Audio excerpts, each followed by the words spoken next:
Eiköhän me aloiteta nyt kuitenkin tällä porukalla ja keskustellaan Laurin kanssa. Varmasti tulee mielenkiintoinen. Silloin kun on saanut sun kanssa jutella, niin yleensä siellä on jotain mielipiteitäkin saattaa esiintyä.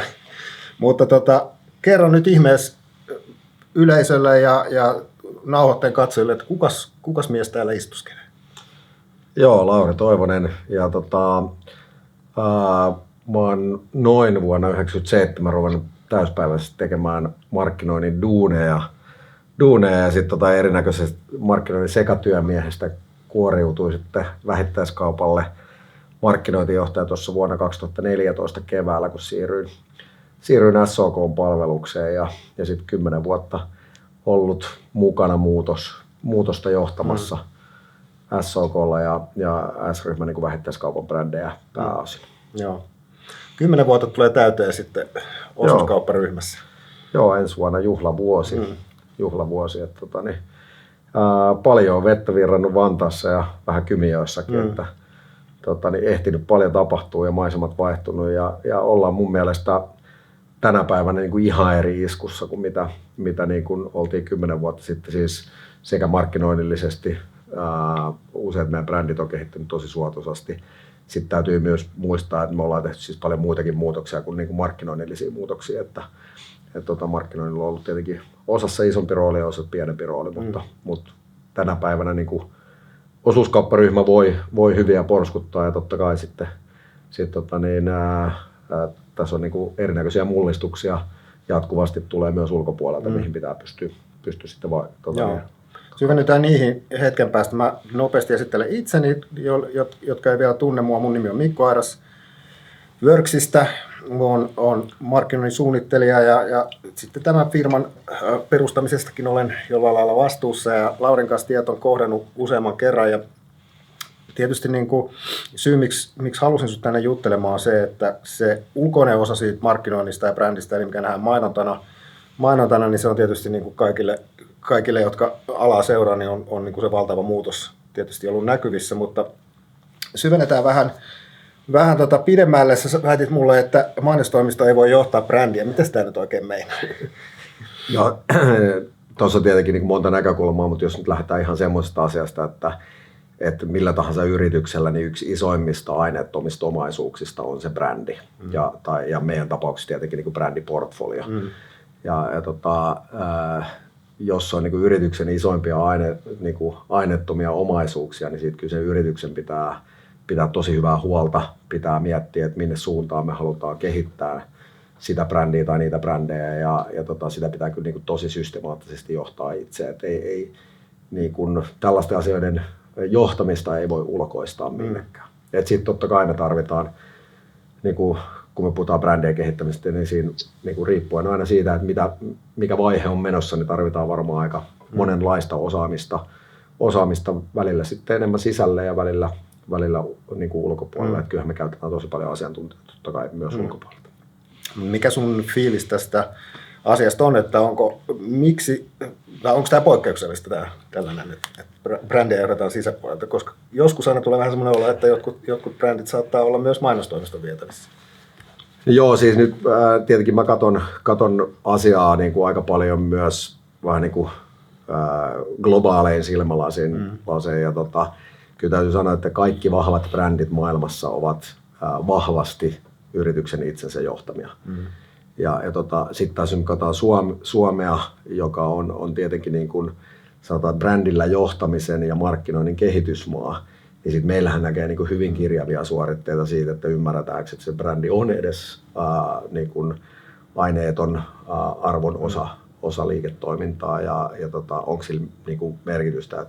Että se on niin kuin sit taas tällä se on tosi kirjavia käytäntöjä. Meillä on varmaan niin kuin parempia yrityksiä siinä ja sitten meillä on heikompia yrityksiä. Ja sitten toisaalta näinhän se on maailmallakin. Mutta kyllä mä sanoisin, että lähtökohtaisesti niin kuin menestyksekkäät yritykset tyypillisesti johtavat brändiään kyllä tosi systemaattisesti itse. Mikä se sun työkalupakki, jos pitäisi kiteyttää, niin tähän brändillä johtamiseen?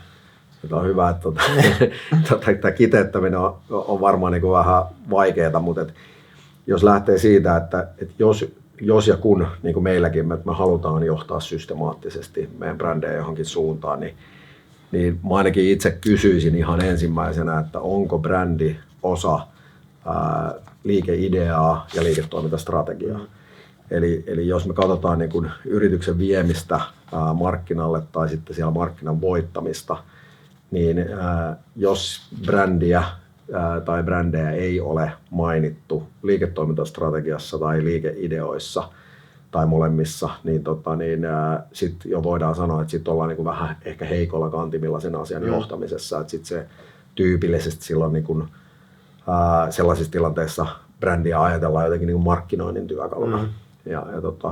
Meillä niin kuin selkeästi, että kun me mietitään meillä taas niin kuin kilpailustrategioita liiketoimintakohtaisesti, niin tavallaan se ensimmäinen asia siinä on se, että jos mä ajattelen markkinointijohtajana, niin pyrin vaikuttamaan siihen, että millä tavalla me siellä otetaan kantaa siihen brändiin tai brändiportfolioon.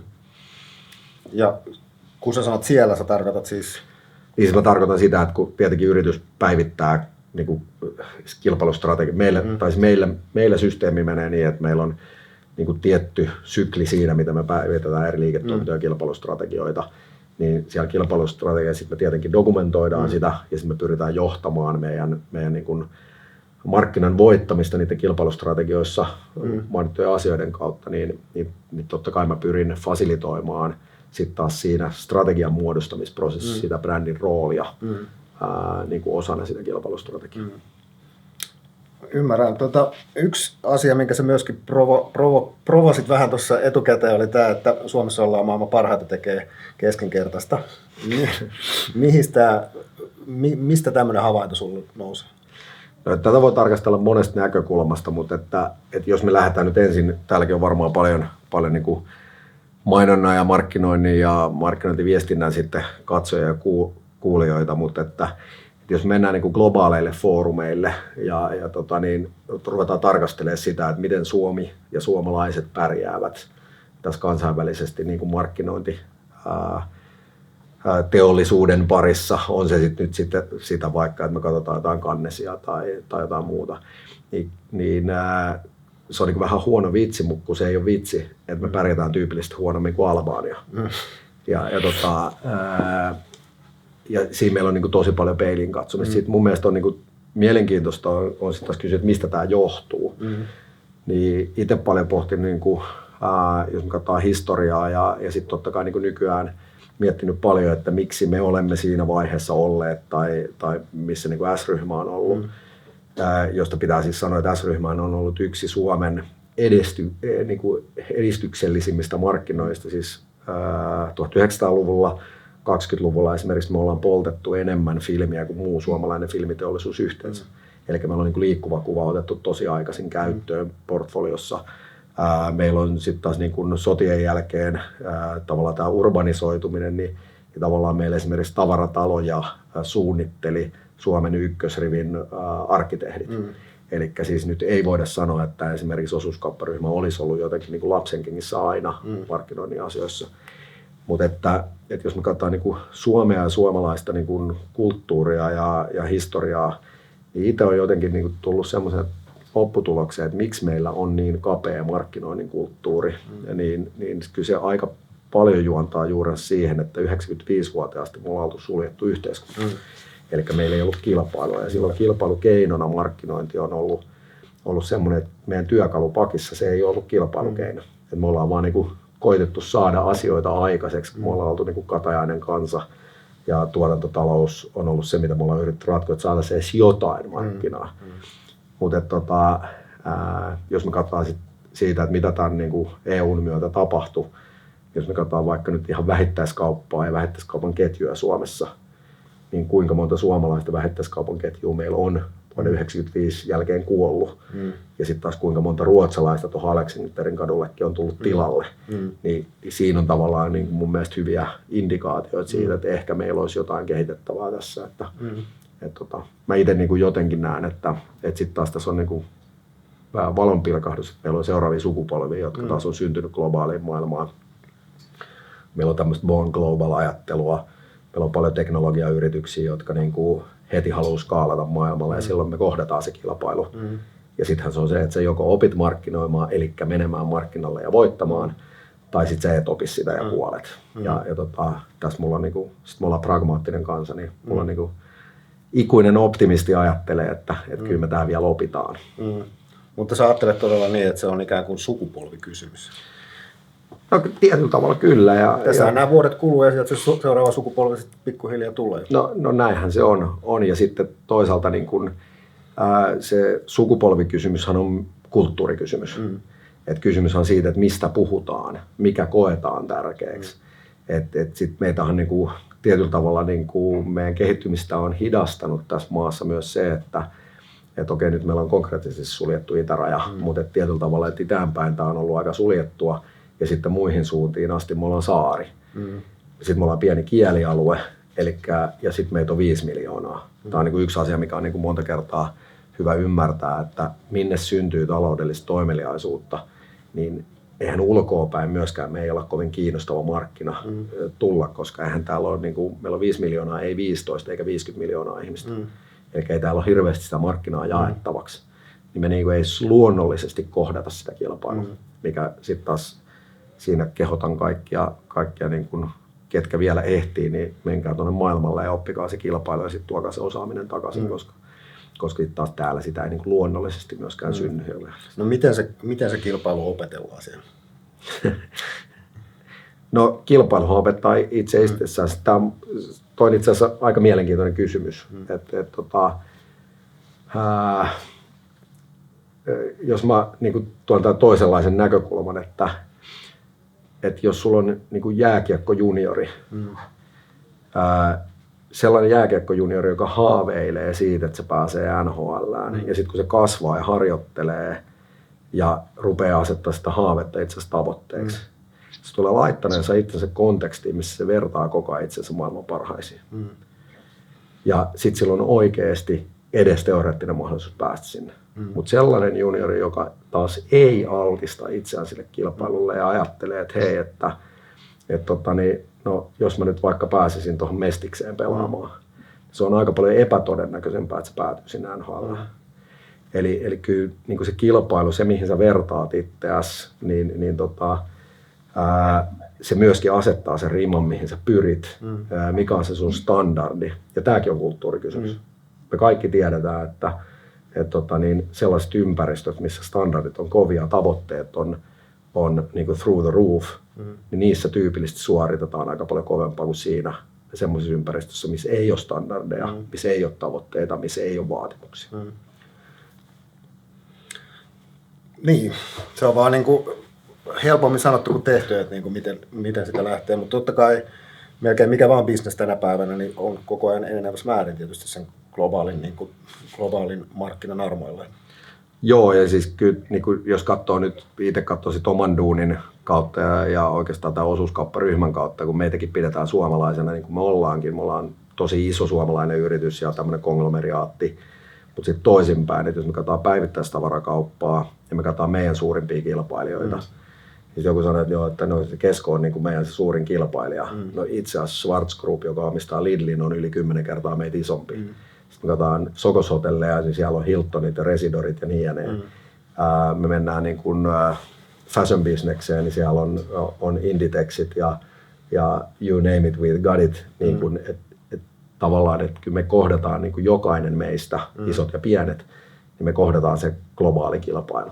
Jos me katsotaan suomalaista käyttötavarakauppaa tai jotain, ketä ikinä designeri, joka haluaa tehdä sitä kauppaa, niin sehän kohtaa niin kuin sen niin kuin suurin kilpailija todennäköisesti on Amazon. Ja sitten sun pitää ymmärtää sieltä oikein, että mihin sä positioit itsesi ja millä tavalla sä lähdet rakentamaan ja nakertaa sitä omaa paikkaa siellä maailmassa. Palataan vähän myöhemmin vielä tuohon, mutta mua kiinnostaisi, niin tähän sulla on niin 10 vuotta takana S-ryhmässä, niin kuvaa vähän, niin kuin, että minkälainen toi matka on ollut. No se on ollut todella tosi mielenkiintoinen, että mulla on ollut tietenkin etuoikeus siinä, että se nyt oli, se oli oikeastaan aika sattumaa, että se ei liittynyt siihen, mutta mä menin SOK:lle töihin semmoiseen aikaan, kun meillä oli silloin just pääjohtaja vaihtunut, eli Taavi Heikkilä oli aloittanut silloin pääjohtajana ja sitten meillä oli niinku suuri tarve ryhmässä silloin sekä siis tehostaa toimintaa että sitten niinku yhdistää ryhmää ja tällaisessa tilanteessa tietenkin, niin kuin, ja myös markkinoinnissa meillä on niin tosi isoja päivitystarpeita. Et jos mä ajattelen itse, että se 2-3 ensimmäistä vuotta, niin itse pyrki niin kuin markkinoinnissa niin sanotusti vähän niin kuin siivoon nurkkia ja tuomaan sitä niin kuin perustasoa. Mulla on niin kuin itsellä tietyn tyyppinen visio, kun menin, että mitä mä haluaisin lähteä tekemään, ja sitä on totta kai joutunut tai pitääkin tarkentaa jatkuvasti, mutta ensimmäiset 2 vuotta meni aika paljon siinä, että totta kai me myös niin kuin, vaihdettiin aika paljon osaamista, streamlinattiin tekemistä, mutta sitten myöskin niin kuin lyötiin sitä markkinointia koko ajan tiiviimmäksi osaksi sitä niin kuin liiketoimintajohtamista ja kasvusuunnittelua ja tosi paljon tietenkin sisäisiä keskusteluja, mutta ruvettiin laittaa oikeastaan niin kuin sitä markkinointia ja mainontaa kuntoon, että yksinkertaisesti niin kuin ne oli joskus yksittäisiä mainoksia, yksittäisiä kampanjoita ja sitten siitä seurasi yksittäisille brändeille ruvettiin tekemään systemaattisempaa suunnittelua ja brändi kerrallaan, siitä ruvettiin sitä rakentaa ja siitä taas niin kun me saatiin perusprosessia vähän parempaa kuntoon, niin sitten taas ruvettiin nostaa sitä maturiteettitasoa ja ollaan tehty siis tosi paljon erinäköisiä asioita, että mä näkisin itse, että totta kai me ollaan tehty niin kuin palvelukokeiluja ja tuotu niin kuin, sanotaan joku Antti Tapani vaatemallisto on ollut markkinointiteko itsessään, vaikka se on ollut totta kai niin kuin, myöskin myytävä tuote ja sitten ehkä nyt meillä muutama vuosi sitten taas vaihtui pääjohtaja taas ja Kruukin Hannu kun tuli meille, niin siinä kohtaa oli tosi luontevaa arvioida taas sitä, että missä meidän markkinointi menee, että me oltiin rakennettu oikeastaan Center of Excellence, eli me oltiin keskitetty markkinoinnin osaaminen ja kulttuurisesti sen jälkeen esimerkiksi itse siirryin sitten niin kuin, ja niin kuin muun markkinointijohdon kanssa siirryttiin niin kuin liiketoimintaan suoraan niin kuin myöskin funktionaalisesti ja tavallaan tuotiin se niin kuin vielä integraalisemmaksi osaksi meidän ketjujen johtamista. Se oli oltiin jo tosi lähellä ja tosi hyvää vuoropuhelua. Mutta anna jotain konkreettisia esimerkkejä, mitä se tarkoittaa, että ollaan integraalinen osa sitä? No siis integraalinen osa tarkoittaa sitä, että aina puhutaan siitä, että viedään markkinointi kulmahuoneeseen, niin mulle se tarkoittaa sitä, että markkinointi on... Sanoin, että jonkun linkin olisi pitänyt tulla. Täällä on nyt joku mikrofoni päällä. Otatko sä Anu pois? Joo, niin mulle se tarkoittaa siis sitä, että markkinoinnin vieminen kulmahuoneeseen tarkoittaa yksinkertaisesti sitä, että markkinointi on niin kuin liiketoimintojen johtoryhmässä osana kehittämässä sitä liiketoimintaa, että johtoryhmissähän tyypillisesti on niin kuin, toimintojen omistajia, mutta sitten taas sitä strategista pohdintaahan tehdään tosi paljon yhdessä ja jokainen tuo sen oman kortensa kekoon ja näin. Ja se, mikä on ollut mulle tosi tietenkin niin kuin palkitsevaa, se, että me suhtaudutaan tosi vakavasti siihen, että markkinointi on kilpailukeino ja meillä on tällä hetkellä, jos mä katson meidän ketjujohtoa, niin meillä niin kuin kaikissa liiketoiminnassa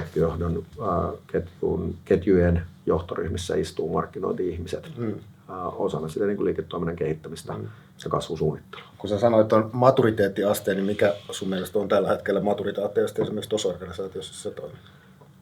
Jos me katsotaan, no toi on niin kuin vaikea sanoa, että meillähän on niin kuin tosi kova tavoite markkinoinnilla, että me halutaan olla niin kuin maailman paras retail-markkinointiorganisaatio. Ja sitten kun sä seuraavaksi kysyt, että mitä se mun mielestä tarkoittaa, niin sitten mä aina vastaan, että siinä vaiheessa kun globaaleilla foorumeilla S-ryhmän markkinointia referoidaan enemmän kuin Ikean markkinointiin, niin sitten me ollaan maalissa tai lähellä. Ja kaikki ymmärtää, että tästä varmaan ollaan vielä aika kaukana. Mut tämä on niinku osa sitä, mistä aloitettiin, että miten miten sä niinku rupeat kilpailemaan paremmin. Mun mielestä markkinoinnin osalta esimerkiksi me halutaan niinku asettaa se vaatimustaso niin kovaksi, että kaikki ymmärtää, että se ei ole niinku helppoa. Ja sitten toisaalta se tarjoaa mun mielestä niinku hyville asiantuntijoille tosi inspiroivan ympäristön, koska sit se myöskään ei niinku tarkoita sitä, että rajat olisi kovin lähellä, vaan kyllä meidän pitää pyrkiä tavallaan siellä arjessa joka päivä parantaa asioita ja sitten totta kai meillä on erilaisia vaiheita, että joka vuosi me pyritään tekemään parempia suunnitelmia ja sitten toisaalta kun me katsotaan sitten vähän pidempää kehityskaarta, niin sitten me benchmarkataan aika paljon sitä, että mitä maailmalla tapahtuu ja mitkä on ne seuraavat muuvit, mitä meilläkin pitää niin tuossa meidän operaatiossa tehdä. Kun sä sanot, että benchmarkataan maailmalta, niin voit sä heittää jotain nimiä tai brändejä, joita nimenomaan benchmarkkaa?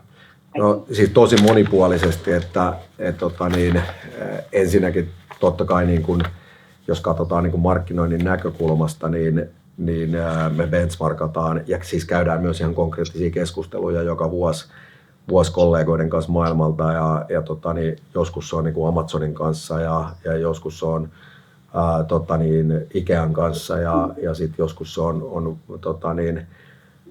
vaikka Adidaksen kanssa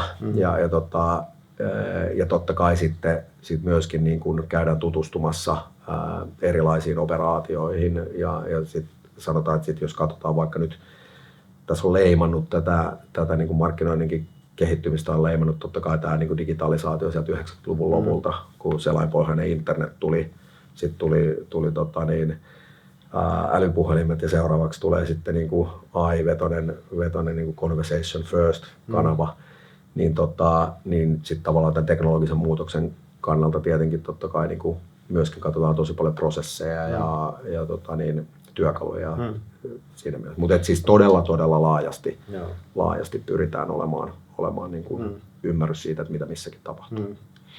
Nyt niin kuin yksi tietenkin mainostoimiston perustajana niin kovasti kiinnostelee tämä mainostoimiston rooli ja ehkä siinä on tapahtunut niin kuin tietynlaista muutosta nyt viimeisten vuosien aikana, että tätä todellakin brändit haalii tavallaan oman katon alle sitä sellaista osaamista ja suunnitteluvoimaa, joka perinteisesti on ollut mainostoimistossa. Tässä on hyvä esimerkki siitä, että teillä on syntynyt näitä ihan niin kuin sisäsyntyisesti näitä niin kuin markkinointi-innovaatioita tai konsepteja, niin miten sä kuvailisit, että missä tässä niin kuin mennään tällä hetkellä? Niin kuin se haaste ei ole siitä, etteikö olisi niin kuin mahdollisuus tehdä tosi syvää yhteistyötä, tosi läheistä yhteistyötä ja maksaa siitä ihan reilusti. Mä itse sanoisin, että jos mä katson viimeisen 10 vuoden aikana, niin sitten taas itse olen jatkuvasti odottanut enemmän kykyä markkinalta vastata siihen niin kuin asiakkaan tarpeeseen. Eli nyt jos me katsotaan, niin kun tähän vaikuttaa tosi paljon työskentelytapoihin, se vaikuttaa liiketoimintamalleihin ja sitten se vaikuttaa niin kuin työn tekemisen sykliin. Ja aina kun tapahtuu tämmöisiä isoja niin kuin toimintamallimuutoksia, niin sehän on sille markkinalle vaikeaa. Ja niin kuin mun näkökulmasta niin kuin mä ajattelen sen, että mehän halutaan toimia tehokkaasti ja se tehokkaasti toimiminen ei tarkoita sitä, että me koko ajan briefataan samat asiat uudelleen eri toimijoille. Se ei missään nimessä tarkoita sitä. Mutta sitten mä sanoisin, että meillä johtuen osaksi taas tästä koko markkinan maturiteetista, joka, jos me lähdetään siitä, että me ollaan vähän tämmöinen niin kuin markkinoinnin kehitysmaa Suomessa, niin tämä markkina ei tue sitä, että meille syntyisi sellaista palvelua, jota ehkä niin kuin, jos mä tarkastelen nyt kansainvälisemmin, niin sitä palvelua syntyy ehkä Suomen rajojen ulkopuolelle herkemmin puoleen. Sitten terveisiä sinne markkinointitoimistoihin, että menkää myös ja myykää globaalisti palveluita, jos Suomessa ei ole riittävän hyviä asiakkaita, niin menkää myykää maailmalle. Mutta mä niin kuin vähän opponoin sitä, että me ei varmasti olla niin kuin helppo asiakas siinä mielessä, että me ei tyydytä ensimmäiseen ratkaisuun. Ja me halutaan keskustella ja meillä on osaamista keskustella siitä meidän kontekstissa. Mutta sitten taas, että voiko olla inspiroivaa, voiko olla syvää, voiko olla pitkäaikaista ja voiko olla tuottavaa yhteistyötä myös kumppanille, niin kyllä se voi olla. Mikä se keskeinen asia on nyt jos vaikka puhutaan nyt klassisesti mainostoimistosta, ne on luovia. Mikä se on se keskeinen asia, mitä sä toivot niin sieltä saa? Onko se luovuus vai mikä se on? No kyllä niin kuin lähtökohtaisesti se on se asia, missä sitten taas nyt jos katsoo niin kuin, luovuus on aika laaja käsite ja totta kai me voidaan sitten, se on niin kuin oman webinaarinsa aihe, että voidaanko me kaikki olla luovia, niin joo, periaatteessa voidaan olla. Mutta sitten jos mä ajattelen niin kuin mun mielestä, itse olen puhunut joskus vanhojen kollegoiden kanssa siitä, että tarvitaan kuitenkin se maksettu oppositio, joka ajattelee luovasti sieltä asiakastarpeen ja asiakkaan äänen kautta. Et kun me katsotaan sisältä asioita, niin vaikka me ollaan tosi asiakaslähtöisiä ja vaikka me tarkastellaan, niin kyllä me, niin kun mä itse ainakin toivon sitä, niin kuin hurmaamisen ääntä ja sitä rakastettavuuden kipinää ja sitten myöskin sitä, niin kuin, että miksi me olisimme kiinnostavia. Koska totta kai me taas ollaan tosi innostuttu tästä niin kuin osuuskauppa-aatteesta, me ollaan innostuttu Prisman ylivoimaisuudesta tai me ollaan innostuttu siitä, että miten niin kuin joku kotimaista oma brändi on niin kuin Suomen paras ruokakaupan niin kuin, oma merkki ja näin edespäin. Mutta koska me ollaan niin innostuneita omista asioista, niin kyllä me tarvitaan sitä ulkopuolista näkökulmaa kertoa meille, että miksi se ei ole kiinnostavaa kuluttajan näkökulmasta ja millä tavalla siitä tehtäisiin kiinnostavaa. Et lähtökohtaisesti kyllä me haetaan sitä niin kuin ensisijaisesti sitä luovuutta, mutta sit se on aina kontekstuaalista. Eli sitten tietenkin, niin kuin, mistä puhuttiin tuossa aikaisemmin, että kun tämä ekosysteemi muuttuu ja kanavat muuttuu, niin sittenhän pitää ymmärtää, että minkälainen sisältö ja luovuus on missäkin kanavassa relevanttia. Missä kohdassa se on. Sitten me niin kuin taas itse uskotaan, että me osataan meidän bisnes, ja sitten me toivotaan siltä luovalta kumppanilta kykyä kuunnella meitä niin kuin niitä meidän bisneksen lainalaisuuksista ja siitä, että mikä vaikuttaa. Ja sitten ehkä se iteratiivisuus on semmoinen, mitä niin kuin itse taas siinä suunnitteluprosessissa kaipaa tyypillisesti enemmän kuin vähemmän. Eli se, että myös muistetaan nukkua yön yli. Että mulla on itselle tosi tuskasta se, että jos me käydään keskustelua jostain ideasta ja sitten todetaan, että tässä on tämmöisiä asioita, mitkä ei toimi, mutta sitten meillä on asioita, mitkä kiinnostaa. Ja sitten jos me seuraavan kerran nähdään sen saman idean ja se ei ole mennyt eteenpäin, niin se on niin kuin tosi, ainakin itselle tosi tuskasta. Joo. Minkä takia se ei ole miksi ei se ole mennyt eteenpäin? Onko palaute ollut silloin niin kuin ei rakentavaa tai... No, joo, siis totta kai niin kuin, kokemukset voi olla subjektiivisia. Mä väitän, että me katsotaan tosi paljon peiliin siinä, mitä me johdetaan. Ja sitten me kaikki tiedetään, että esimerkiksi joku briefaaminen, johon itse en niin kuin siinä perinteisessä mielessä tavallaan niin kuin usko. Koska mä uskon paljon enemmän siihen keskusteluun, että ymmärretäänkö me tämä ongelma samalla tavalla, koska me ollaan kuitenkin aina ratkomassa ongelmaa. Se on itse asiassa vähän halvaannuttavaa, että jos me ollaan tilaamassa toimenpiteitä, niin se yleensä johtaa huonompaan lopputulokseen kuin se, että ymmärretäänkö me tämä ongelma oikein. Sitten meidän pitää totta kai sen keskustelun yhteydessä ymmärtää myöskin se, että okei, että onko meillä jostain syystä tehty jotain valintoja keinovalikosta. Kerro vähän siitä, jos lähdetään vähän visioimaan, että minkälainen on niin kuin unelmien bränditiimi ja minkälaisia osaamisia siellä sun mielestä pitää olla? Mä itse sanoisin näin, että se riippuu ongelmasta ja sit se olisi tosi hienoa, että olisi aina maailman parhaat tekijät ja mä niin kuin itse näen, että meillä on niin kuin sisällä ihan superkovaa retail-osaamista, eri, niin kuin, puhutaan just siitä ABC:stä tai Sokoksesta tai sitten niin kuin marketkaupan tekijöistä, niin on superkovaa osaamista siellä retailissa. Ja sitten meillä on varsin kovaa strategista osaamista meidän markkinoinnissa ja sitten totta kai me tarvitaan myös ulkopuolelta niitä tiimejä. Mä niin kuin jotenkin itse haluaisin, että kun me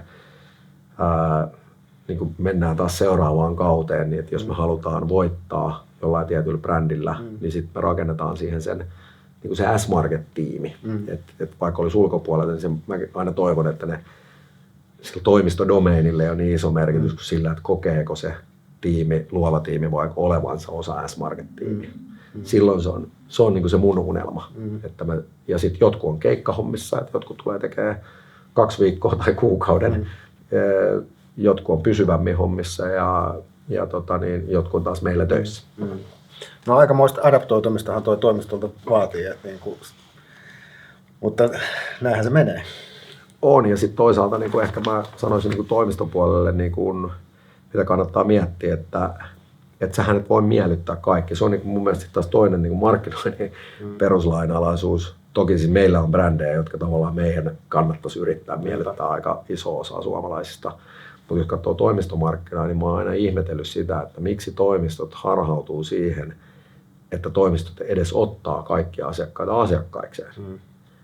Et jos sä haluat olla tietyn tyyppinen ja sulla on tietty niin kuin osaaminen, niin silloin pitäisi myös ymmärtää niin, että tämä osaaminen ei varmaan itse asiassa ole relevanttia kaikille. Mutta et ota se markkina, mihin tämä osaaminen on relevantti. Ja sitten tossa on paljon tekemistä, että muistan kyllä käyneeni joskus keskusteluja siis silloin, kun olen ollut toimistopuolella töissä, että minkä kokoinen toimiston kannattaa esimerkiksi Suomen markkinoissa olla. Ja sitten se riippuu, missä bisneksessä ollaan. Niinpä. No, Lauri, sä mainitsit tässä, kun valmistauduttiin tähän tällaisesta kuin luova siirtymä. Mitä se tarkoittaa? Avaapas meille. Katsotaan, mihin maailma on menossa. Niin esimerkiksi AI:n myötä, niin kyllähän niin kuin tämmöinen keskinkertaisuus tulee standardisoitumaan, joka tulee tarkoittaa itse asiassa monessa kohtaa, että moni asiakaskokemus tulee kyllä paranemaan.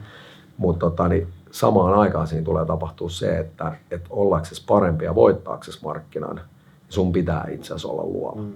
Ja jos me katsotaan sitten taas sitä globaalia kilpailua, niin mä sanoisin, että tässä tullaan käymään seuraavan 10 vuoden aikana niin kuin tietyllä tavalla tämmöinen niin kuin brändien ja luovuuden renesanssi siinä, että ne voittavat yritykset tulee ymmärtämään sen, että itse asiassa niin kuin se, mitä kone ei voi optimoida, niin siihen tarvitaan sit luovuutta. Ja se on tosi mielenkiintoista nähdä, että mitä tämä tarkoittaa niin kuin globaalisti. Ja totta kai niin kuin, sit me ollaan niin kuin Suomessa ehkä vähän niin kuin tällaisissa asioissa monta kertaa perässä, mutta sitten toinen puoli, että me ollaan aika pragmaattinen kansa, että jos me todetaan, että itse asiassa tämähän on niin kuin insinöörimäisen järkevä ajatus, niin sitten se, että miten me panostetaan siihen on se nyt sitten niin kuin, että miten me nostetaan se luovuuden agenda yritysten hallitusten agendalle ja yritysten johtoryhmien agendalle ja liiketoimintojen johtoryhmien agendalle, niin uskon, että me tulemme näkemään tässä tämmöisen. No, mutta kun sä sanot luovuus tässä yrityskontekstissa, tarkoitatko silloin innovointia, siis uusia tuotteita, palveluja vai markkinointiluovuutta vai mitä sä tarkoitat tällä luovuuden? No mulle luovuus, niin kuin idean idea on se, että siinä on idea. Ja mulle siis se tarkoittaa sitä, että pystytään erottautumaan markkinoilla. Luovuushan on sitä, että sulla on distinktiivinen asia, mistä sä voit olla tunnettu, mihin niin kuin tarinaan ihmiset on helppo hypätä mukaan. Ja sitten ne keinot voi olla moninaiset. Et joskus se voi olla ihan niin kuin muotokieltä, ja se voi olla käyttöliittymiä, tai sitten se voi olla palveluita, tai sitten se voi olla vetävä tarina, jonka takia sä uskot, että tämä on parempi. Mä uskon, että tosi monet luovat ihmiset käyttää tänä päivänäkin AI:ta ihan siis jotain tyyli ChatGPT:tä vaan niin kuin keskustelukaverina siinä, että hakee niin kuin näkökulmia sille ideoinnille. Mutta loppujen lopuksi kuitenkin niin kuin toistaiseksi algoritmit, oli ne mitä tahansa, niin ne optimoi sit kuitenkin sitä, se on niin kuin optimointia. Eli harvoin sieltä syntyy mitään niin kuin uusia näkökulmia. Ja sitten toinen kysymys on se, että tunnistetaanko me siitä tarvealueita, mihin pitää kohdata. Ja jos katsoo, että mitä taas teknologian kehitys tarkoittaa oikeasti, niin sehän tarkoittaa oikeasti just arvoketjujen muuttumista, että silloinhan yleensä niin kuin niputetaan asioita yhdeksi tai sitten katkotaan arvoketjuja niin kuin fragmentoidummaksi. Ja sitten taas niin kuin sen tunnistaminen, että mikä on se sweet spotti siellä ja mitkä asiat nyt pitää bundlata ja mitä pitää erottaa toisistaan, niin ne ei välttämättä ole niin kuin konetehtäviä. Ne on sitten itse asiassa aika usein myös strategisia päätöksiä. Et koska niin kuluttajakäyttäytyminen muuttuu, niin mihin suuntaan? Niin, toi miten sä kuvaat on super mielenkiintoista ja poikkeaa aika lailla niin kuin ehkä semmoisesta ajatuksesta, mitä sun kaltaisen tittelillä oleva henkilö tekee. Kokisit sä itse, että sun rooli on erilainen kuin ehkä sanotaanko jollain toisella isohkon yrityksen markkinointijohtajalla? Mun on totta kai pakko sanoa nyt, että saanko mä ajatella, ei ole rajoitettu siihen, mitä mä teen ja mistä mä vastaan. Eli kuitenkin niin kuin markkinointijohtajana mun pääasiallisella vastuulla on ne investoinnit, mitä me ollaan päätetty investoida siinä niin kuin markkinoinnin keinovalikossa, siinä markkinalla pärjäämiseen ja kilpailuun. Ja sitten siellä voi olla hyvinkin traditionaalisia keinoja. Sitten osa siitä on sitä, että me haetaan meidän organisaatiossa jotain suuntaa, jolloin sitten koen, että mun velvollisuus on osallistua siihen keskusteluun tai haluun oppia enemmän. Ja sitten toisaalta niin kun se markkinoinnin uudelleenmäärittely funktionaalisesti on myöskin niin kun tavallaan itse koen, että ainakin markkinointijohtajan kannattaisi tarkastella sitä myös itse, koska jos et sitä tee, niin joku tulee joskus kertomaan tarpeetonta.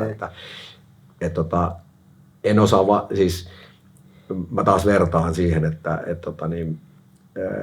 mä vertaan itseä niin kuin enemmän, että mitä maailmalla on.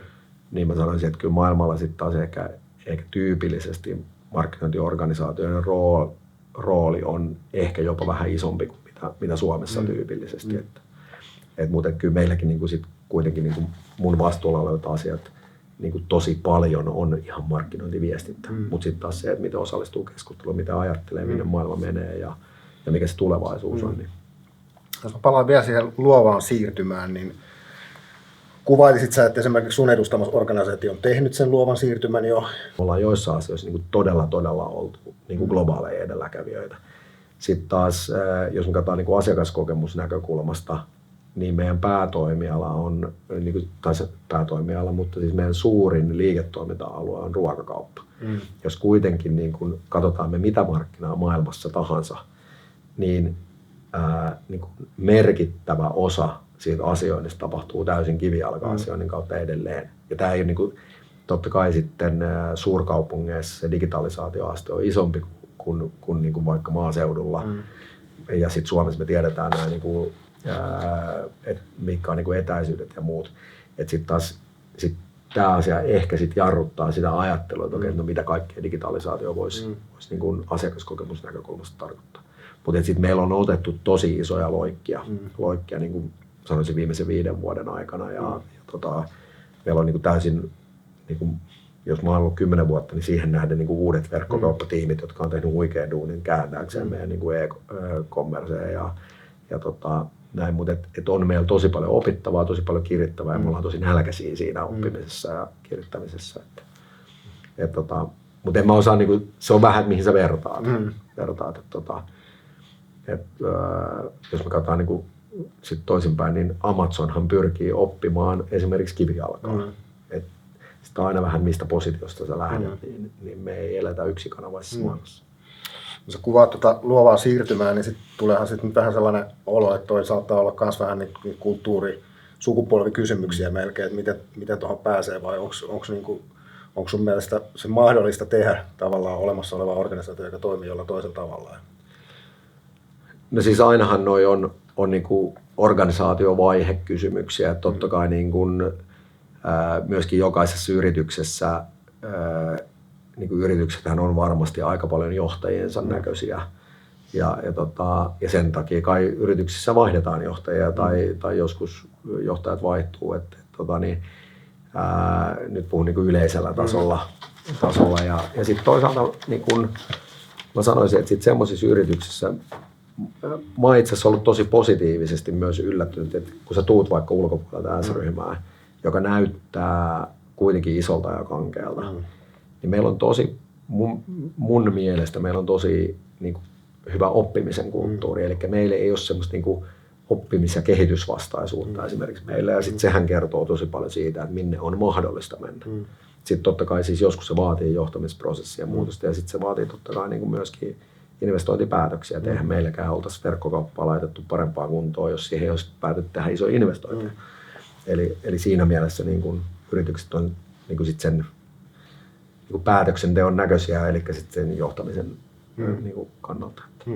Tuo oppimisen kulttuuri, niin onko se uusi asia S-ryhmässä vai onko se ollut siellä aina? Onko se joku asia, jonka sä löysit sieltä? No nyt tässä, että jos pannaan niin kuin 120 vuoden perspektiivillä, niin jos ajatellaan, että SOK on kellarissa on joskus koottu Harley Davidsoneja, niin kyllä mä sanoisin, että niin kuin osuuskaupalla on ollut oppimisen kulttuuri ja kyky muuttua.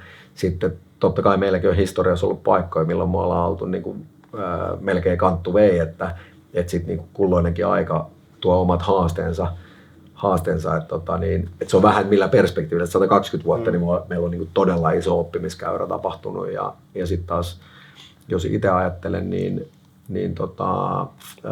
nyt pitää katsoa myös omaan pesään, että kyllä meidän markkinoinnissakin on paljon mietittävää, että mihin meidän pitäisi kehittyä. Me ollaan tehty tosi iso muutos 10 vuodessa, mutta sitten niin kun se, että jos mä rupeisin olemaan tyytyväinen siihen, että no niin, nythän tämä muutos on tehty, niin sitten varmaan voisi ruveta aika nopeasti katsoa jotain muita hommia, että kyllä meillä on myöskin markkinoinnissa pitää katsoa jatkuvasti peiliin. Nyt jos ruvetaan pohtimaan, niin me lyhyellä aikavälillä yliarvioidaan muutosta ja pitkällä aikavälillä aliarvioidaan muutosta. Mä itse sanoisin, että tässä on tapahtunut tosi nopea muutos, että on tosi monia asioita, kuten esimerkiksi, että jos me ajatellaan nyt, meillä kortteli toive aikanaan Alepalle, kun me tehtiin niin kuin chatbot-pohjainen palvelu, missä voit toivoa itseäsi kiinnostavia tuotteita sinne sun kauppaan. Niin sehän on ollut tämmöinen niin kuin conversational käyttöliittymä, joka on ollut tosi edelläkävijä kaikessa yksinkertaisuudessaan. Ja nyt jos me ajatellaan, että me ollaan silloin jo mietitty, että okei, että tässä on jotain kiinnostavaa tämmöisissä niin kuin keskustelevissa käyttöliittymissä, niin mä uskon, että seuraavan 10 vuoden aikana tässä tulee tapahtua merkittävä muutos, mitä me tarkastellaan maailmaa, että miten meillä niin kuin kaikki mediapinnat muuttuu 10 vuodessa. Onko siellä? Ei ole kysymyksiä. Nyt me voidaan varmaan... Tyhjennetään siis pajatsoa. Tyhjennetään pajatsoa, joo. Ja nyt voidaan varmaan sitten kiittää herra Airasta siitä, että hän on nyt jotain tehnyt siellä linkkien kanssa, mutta selvitämme nämä vahingot myöhemmin. Mahtavaa, että tänne kuitenkin löysi yleisöä ja totta kai tästä tulee sitten tallenne, joka lähtee sitten verkossa jakoon kaikille niille, jotka ei nyt ilmeisesti meikäläisen ryssimisen takia päässyt tänne mukaan. Nyt mä kiitän Lauria. Lauri, ihan superkiinnostavaa sun kanssa aina rupatellaan ja vähän niin kuin alkuun päästään tässä tunnissa, että olisi voinut vielä toisenkin tunnin jaaritella, mutta varmasti ihmisillä on tässä muuta tehtävää, hirveän hyvää, mikäs päivä tänään on, torstaita ja valoa pimeyteen. Kyllä, siellä on muistakaa käydä hyvät ihmiset Prismassa ja S-Marketissa, ja sitten kun ajatte sinne maakuntiin, mistä kuitenkin olette kaikki kotoisin, niin tankatkaa AVC:llä ja ottakaa kebabcia ennen joulukinkkuja. Viimeinen markkinoija ei jätä markkinoimatta mitään missään yhteydessä. Hei, kiitoksia kaikille. Kiitos kun olitte mukana. Moikka. Moi moi.